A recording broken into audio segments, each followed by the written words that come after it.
Assalamualaikum dan salam sejahtera. Anda sedang menonton rakaman khas Ibu kepada segala diskusi yang berlangsung sepanjang Forum Inovasi Sedunia di Kuala Lumpur 2013, World Innovation Forum Kuala Lumpur 2013, dan temanya adalah melihat ke masa depan, the future we desire.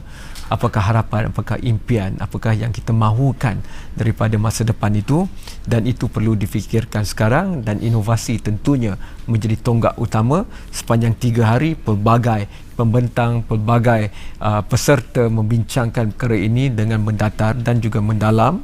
Dan saya akan cuba simpulkan bersama dua tamu saya pada hari ini, tentunya Ketua Pegawai Operasi dan juga COO-nya ada di sini, Ketua Pegawai Eksekutif, CEO dan COO. Kita ada Dr. Mazlan dan Saudara Azif. Saya nak merumuskan pandangan saya sendiri terhadap perkara ini kerana 3 hari 3 malam saya berada di sini, dan apa yang saya dapat daripada sesi-sesi formal dan perbincangan tidak formal dengan pemikir-pemikir dan mereka yang begitu aktif dalam bidang inovasi ini adalah kita perlu melakukannya sekarang. Kita tidak ada masa lagi untuk menunggu. Kita perlu berfikir di luar kotak, itu sudah kita ketahui. Tapi yang mungkin tidak kita ketahui adalah kadang-kadang kita masih lagi terperangkap dengan perkara-perkara yang mungkin berusia lebih 200 dan 300 tahun. Jadi bagaimana nak melaksanakan semua ini? Bagus kita membincangkannya selama 3 hari, dan itulah tapak permulaan, iaitu ada kehendak duduk bersama membincangkan, tapi menuju ke depan juga isu pelaksanaan. Oleh itu, untuk menuju rumusan, saya ingin nak beri peluang pada Dr. Mazlan dahulu, kerana beliau pun menjadi mangsa saya ke dalam sesi yang saya kendalikan untuk ditanya soalan. Pandangan pertama saya terhadap perkara ini adalah kebanyakannya secara rasmi atau tidak sudah kita ketahui, tapi perinciannya dan bagaimana orang di luar Malaysia melakukannya, itu yang memberikan ilmu kita yang baru. Jadi mungkin kita belum cukup bercakap tentang inovasi, kita belum cukup bercakap tentang perubahan, kerana walaupun kita membincangkannya di sini, tapi bagi ramai juga orang itu masih perkara yang baru mereka ketahui. Doktor. Ya, memang benar ya. Sebelum tu terima kasih memberi kami peluang sekali lagi.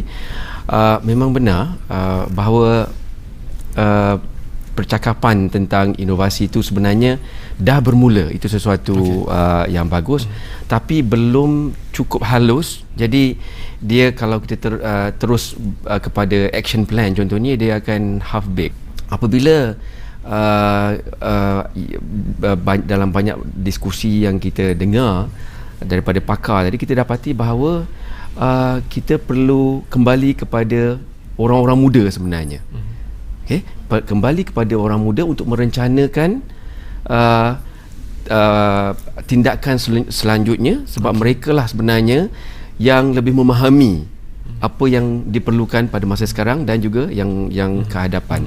Kalau tidak, kita akan merencanakan sesuatu yang hanya relevan dengan kita yang dah di belakang di sini. Jadi mungkin garapan di antara pemikiran biasa, garapan strategik pemikir-pemikir itu yang perlu dilakukan, dan antaranya adalah seperti pemberi ucap utama, iaitu bekas Perdana Menteri Sweden, Göran Persson, mengatakan bahawa bukan saja it's a future we desire, bukan apalah impian ataupun harapan ataupun visi yang kita mahukan, tapi it's a future we deserve, benda yang patutnya memang pun kita dapat. Itu cakap bahasa orang muda. Jadi dalam konteks itu, apa yang saya dapat daripada ucapan dan pembentangan yang dibuat oleh bekas Perdana Menteri Sweden ini adalah Sweden maju kerana mereka mengambil keputusan-keputusan yang pahit pada era 1950-an. Göran Persson menjadi Perdana Menteri pada tahun 96. Ketika itu defisit belanjawan Sweden berada pada tahap 2 angka, 11 ke 13%, dan juga pengangguran mereka tinggi, dan beliau bukan saja terpaksa menurunkan defisit itu, beliau terpaksa melakukannya dengan memotong banyak daripada bantuan kerajaan kepada rakyat. Bagaimana beliau boleh mengatasi kekangan yang biasanya itu antara perkara pertama yang tidak akan dilakukan oleh ahli politik kerana mereka mahu dilantik lagi selepas 5 tahun, dan jika anda melakukan semua itu mungkin hasilnya hanya akan dapat 8 tahun. Saya perlu pergi rehat yang pertama, tapi nanti saya kongsikan apa yang bekas Perdana Menteri Sweden itu katakan kepada kami di forum ini, dan saya akan ajukan itu terus kepada saudara Azib selepas ini.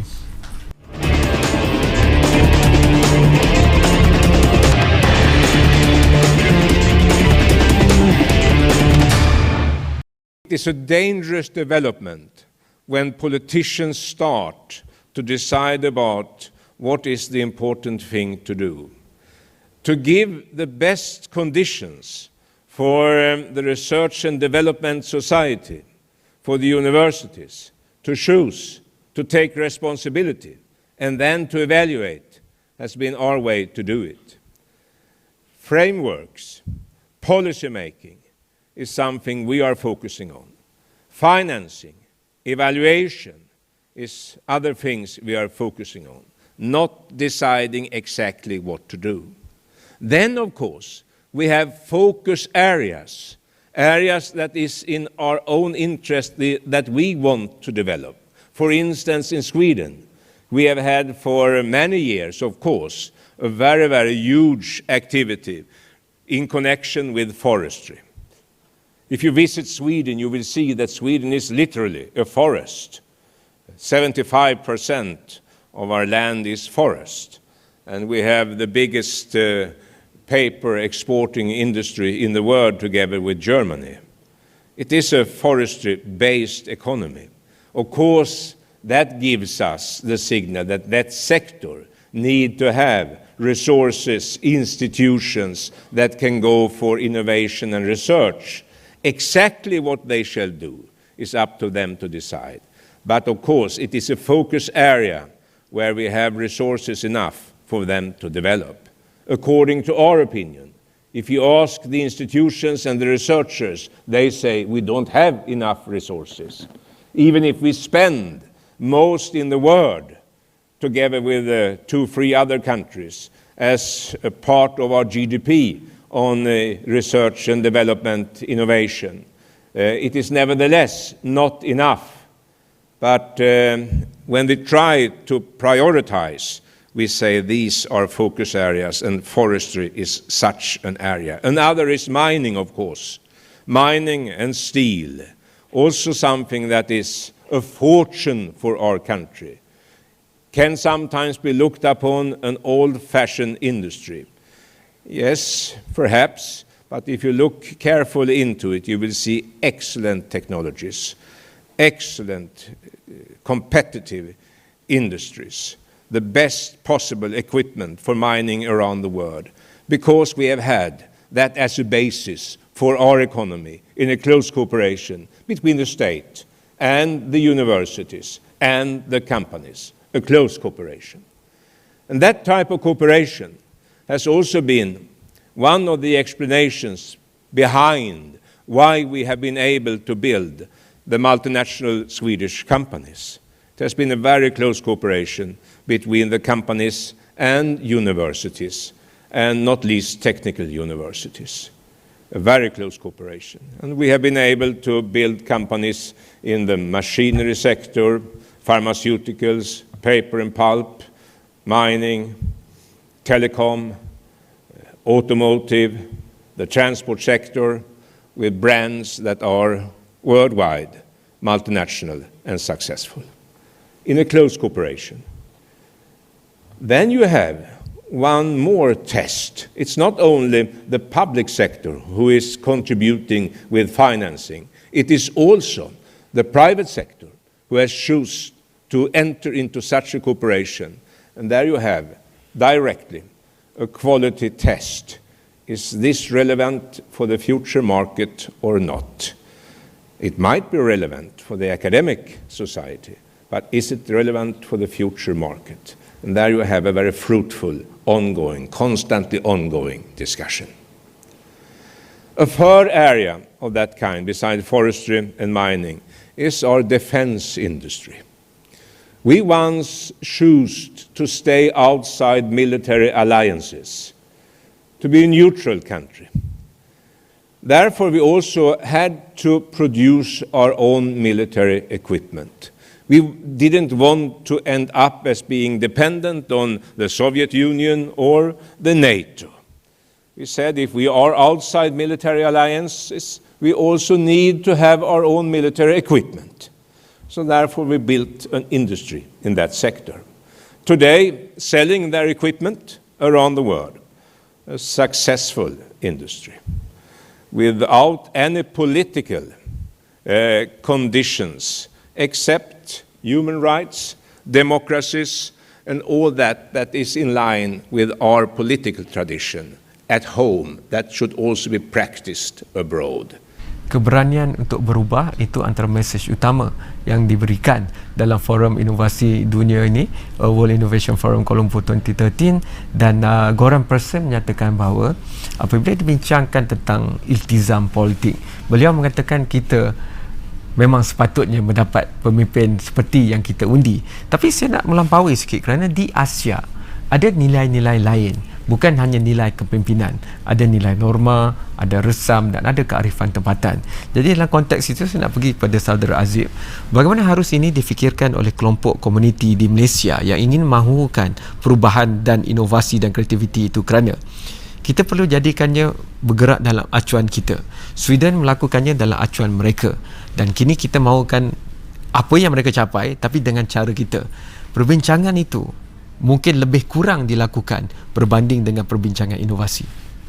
Boleh dikatakan kurang, tetapi Kamarul, apa yang disampaikan oleh Goran Persson tu contohnya adalah nilai universal. Walaupun dia datang daripada Sweden, Pak Cik Philippa Sejani datang daripada Sabah, Pak Cik Pangah Jais datang daripada Pahang, mereka tetap mempunyai satu iltizam yang disebut tadi, yang tidak mahu mengaku kalah, yang melakukan perkara yang betul dahulu sebelum perkara yang senang. Okay. Jadi apabila kita lihat inovator-inovator kita di seluruh negara ini, saya makin yakin bahawa kita mempunyai peluang yang sangat cerah untuk kita melompat ke alam inovasi ini, kerana kita mempunyai nilai, kita mempunyai norma yang membolehkan inovasi. Kerana kita berada dalam petak-petak yang berbeza. Bila kita pergi ke sini, kita rasa macam ada harapan. Kita pergi ke kanan pula, macam tak ada harapan. Kita pergi ke tengah pula, kita rasa macam seimbang lah, macam suam-suam kuku.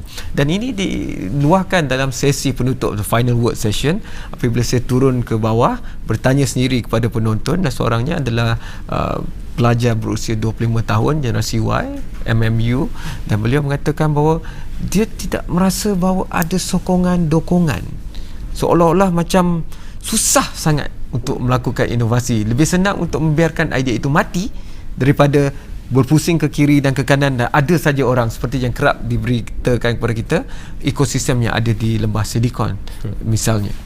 Ya, melakukan perkara yang mudah tidak semestinya perkara yang terbaik. Jadi apabila kita menghadapi kesukaran itu, sebenarnya adalah feedback kepada kita yang mengatakan perhaps kita di atas jalan yang betul. Sebab kesukaran yang kita hadapi itu juga adalah satu sifat universal yang juga kita dapati daripada inovator luar negara ataupun inovator di Malaysia ni. Mereka tidak memperdulikan adakah itu senang ataupun susah. Saya suka belaga idea dengan saudara Azib kerana beliau ambil seni mempertahankan diri dan tetapi dalam sesi di WIFKL juga kita ada headline speaker dan kita ada pembentang lain seperti Sugata misalnya, yang mengatakan bahawa sistem pendidikan berasaskan hafalan dan pengujian pada hafalan itu dalam bentuk peperiksaan tertutup itu adalah zaman empire Belanda, empire Portugis, empire Spanyol hinggalah ke empire British. Kenapa tidak bergerak ke konsep moden?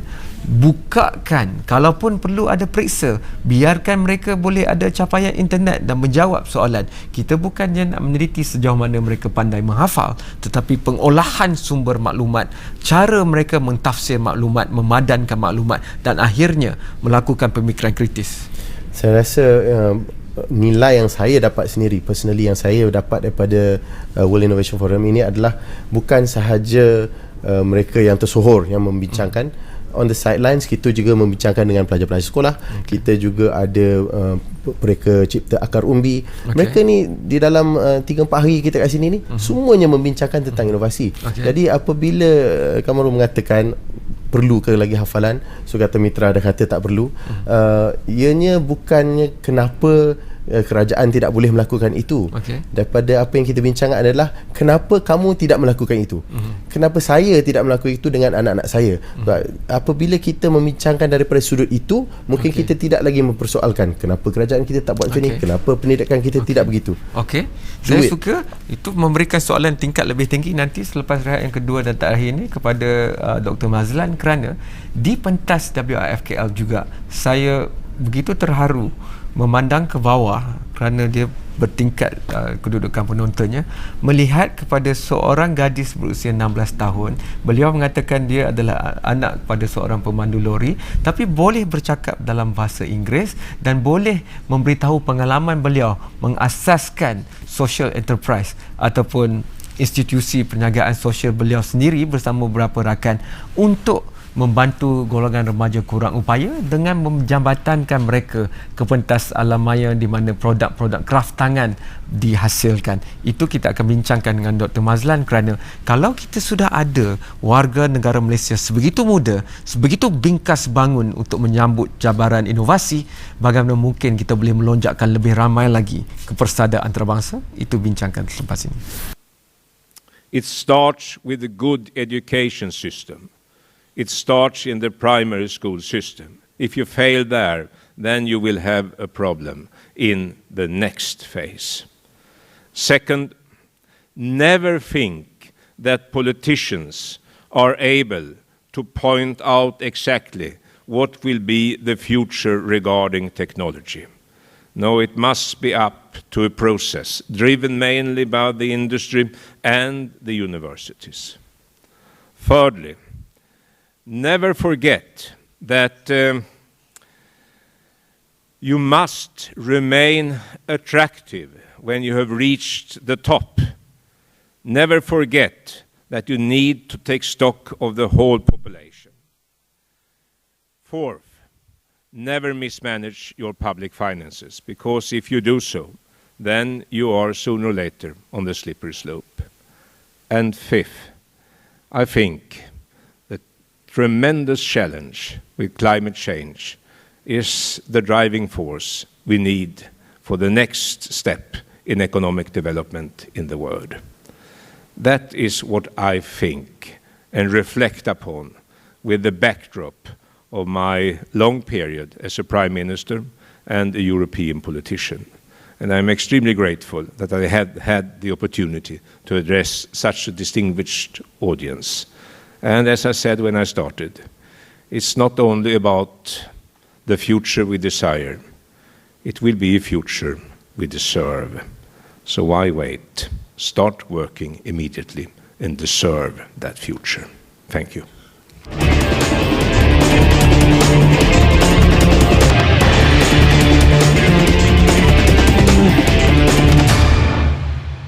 Saya tinggal berapa minit saja lagi. Dr. Mazlan, saudari Amira, 16 tahun dari Johor. Beliau mengatakan beliau anak seorang pemandu lori, tetapi beliau boleh bercakap bahasa Inggeris. Bagi saya cukup baiklah itu.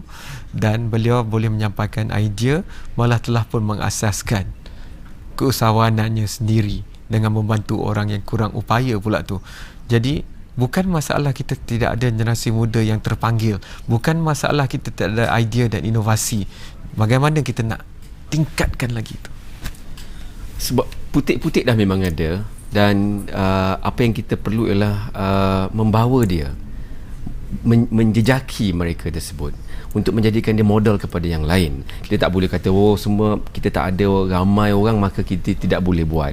Tapi kita tahu dia memang ada di merata tempat, tapi kita mesti ada sesuatu pendekatan khusus untuk mendekati mereka, memahami mereka dan menjadikan dia model. Macam mana nak buat saringan tu? Kalau kita buat saringan jejak inovasi, kita akan terus jumpa dengan pencipta, dan biasanya mereka ini agak lebih dewasa. Tapi kalau kita nak saringkan permata-permata yang perlu digilap seperti Amira ini, bagaimana mekanisme ni? Sebab tu kita adakan apa yang kita panggil sebagai YIM Ideation.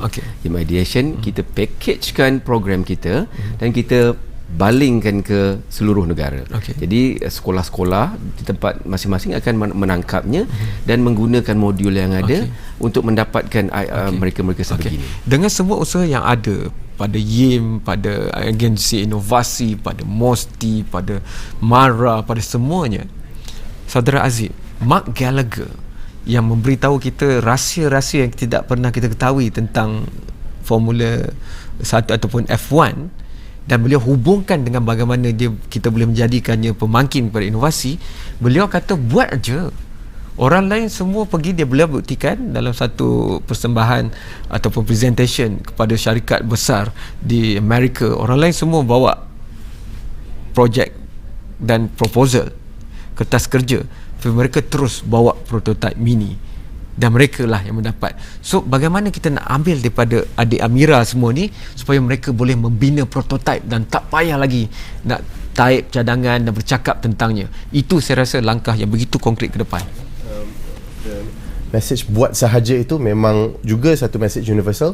Kita memang perlu membantu anak-anak muda, pihak akar umbi yang tidak dapat akses kepada cara-cara pembuatan manufacturing contohnya. Tapi dengan teknologi terkini, dengan 3D printing, dengan kaedah-kaedah membangunkan prototype dengan pantas, kita memang boleh membantu. Kami di YIM juga ada cadangan untuk membina suatu lab di mana penginovator akar umbi boleh datang dan kita akan bantu dengan kepakaran, dengan alat-alat untuk membina prototype mereka sendiri. Jadi saya rasa untuk mengakhirkan diskusi ini, dalam belanjawan untuk tahun 2015 yang akan dibentangkan pada 2014, tentunya segala ini perlu disokong dengan konkret, kerana kita bukan bercakap untuk tahun 2015, kita bercakap tentang 50 tahun ke depan. Kerana juri runding daripada Jepun pun mengatakan bahawa kita berada di tahap di mana Jepun berada pada tahun 60-an. Begitu gairah dengan inovasi, orang muda hanya perlu melakukan sesuatu. Kita dibentangkan dengan senario yang dah berlaku di negara-negara yang lebih maju macam Jepun dan Korea dan sebagainya. Kita sebenarnya dah tahu dah trajektori negara kita, bagaimana dia akan berlaku. Cumanya media yang ada sekarang, internet dan sebagainya, sebenarnya membolehkan kita melakukan lonjakan tersebut. Kalau kita mengambil peluang untuk benar-benar mengambil tindakan, bergerak ke arah yang kita ceritakan. Jadi kena ada sumber yang konkret lah. Definitely, mestilah. Bukan saja daripada kerajaan, tetapi juga daripada industri misalnya. Betul. Ya, sebab pada kami itulah yang kita gunakan, bahawa menjadikan inovasi sesuatu yang mainstream bukan sahaja tanggungjawab kerajaan, tapi adalah tanggungjawab semua, termasuklah industri dan individu itu sendiri. Sebab kalau tidak, sebahagian daripada masyarakat akan tertinggal, sebahagian daripada syarikat akan hilang daripada dunia. Terima kasih, kerana itu adalah suara untuk masa depan yang kita sama-sama dambakan.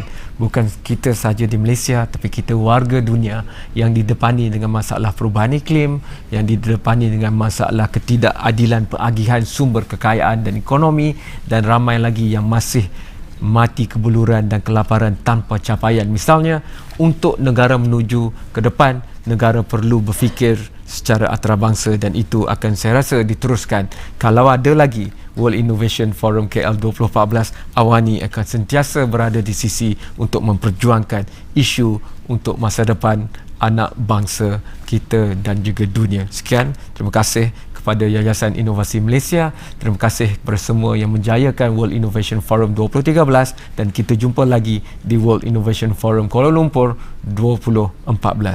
Jumpa lagi. Thank you so much.